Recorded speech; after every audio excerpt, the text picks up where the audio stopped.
आज अगर आप पढ़ लिख रहे हैं, अच्छे कपड़े पहन रहे हैं और इज्जत के साथ जिंदगी गुजार रहे हैं, तो इसके पीछे आपके वालिदैन की मेहनत और उनकी दुआओं का नतीजा है। अगर खेत में साएदार दरख्त हो तो उस खेत का मालिक उसके दरख्त के नीचे रोज आराम करता है, उसके नीचे बैठकर खाना खाता है, उसकी ठंडी ठंडी हवाओं का लुत्फ लेता है, मगर कभी भी उसके दिल में ये एहसास नहीं आता कि ये जो दरख्त है, ये जो साया है, धूप की तपिश को बर्दाश्त कर रहा। ये जो दरख्त का साया है, ये यूं ही तैयार नहीं हुआ, इसे बहुत वक्त लगा है, इसने तूफानों को बर्दाश्त किया, ये साये ने बारिशों को सहा, धूप को झेला, तब जाके ये साया तैयार हुआ है। ठीक इसी तरह हमारे वालिदैन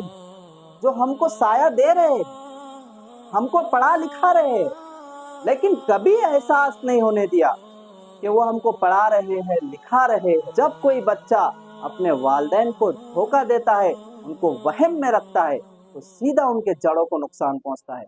और आपको मालूम है, जब कोई साएदार दरख्त के जड़ों को नुकसान पहुंचता है तो आप नतीजा उसका जान सकते हैं।